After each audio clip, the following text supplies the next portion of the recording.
escalation. The U.S. on Monday called for harsh new UN sanctions against North Korea. Putin's called for all sides to begin negotiations. Patrick Regal, ABC News, Moscow.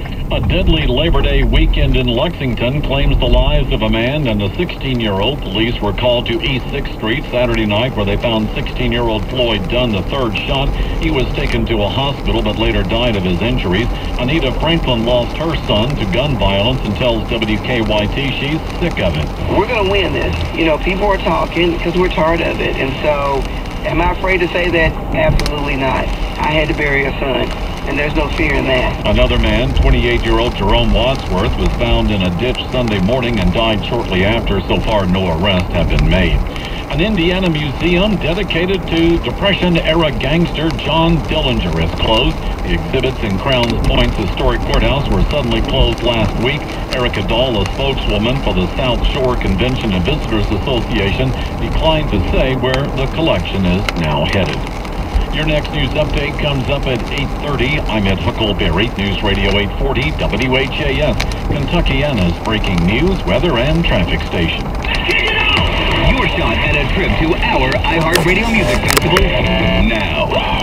Text the keyword jackpot to 200-200. You'll get a text confirming entry plus iHeartRadio info, standard data, and message rate supply. That's jackpot to 200-200. Good morning, Kentuckiana's Morning News. I'm Tony Cruz. We have had a burst of thunderstorms and heavy rain occurring here in the last 40 minutes. Here in Kentucky, at least in the Louisville portion of Kentuckiana, and that's created some traffic backups for you. 64 westbound, some trouble there, some slowdowns, just as you enter the 264 juncture there. And I-71 southbound, we have an accident in the right lane. I'm not sure the severity of it, but apparently a backup now.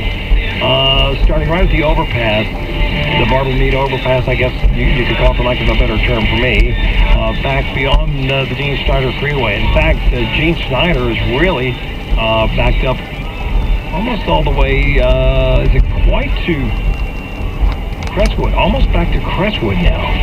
There at I-71, and I know what it's like because I used to be there in the LC with you folks.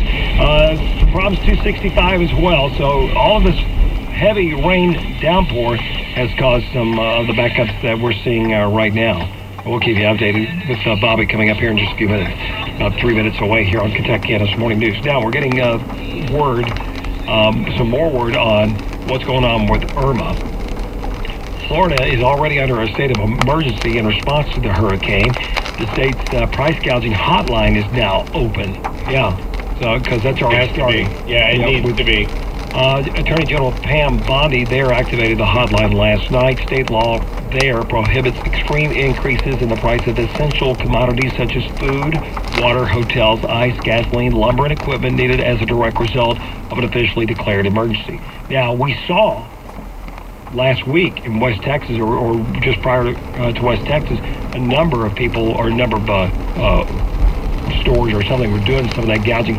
And in particular, some hotel rooms, there was talk of some of that chatter going on there. But we're seeing now winds sustained at 175. Now, where's the storm over right now? It's just east of the Leeward Island, which is, to know that you heard Matt Milosevic tell us just about 20 minutes ago, they upgraded this thing, 175 mile an hour sustained winds, up to 185. Yeah, we're seeing some bursts of 185. Yeah, and this thing is crazy. In fact, Carrie Mraz, who lives in South Florida, says she's getting her home ready. It's better to be prepared, and not be prepared and kind of caught with your pants down. And this is a lot going on. My brother lives in Pensacola. Now, because I was asking Matt, I said, so what is the deal? Is this thing going to get into the Gulf or not? And what you're thinking? And he says, right now, that's too hard to tell. Yeah. Now, it will lose some strength, according to Matt Milosevic, as it passes over the islands in Cuba. But still, at a Cat 5 now, that means it's going to hit as a Cat 4, and that's what Harvey was.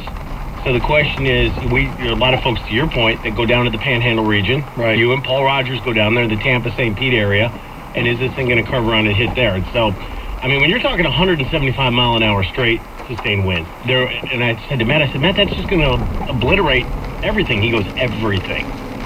You're talking, this this is going to almost make Harvey look like a spring shower. Well,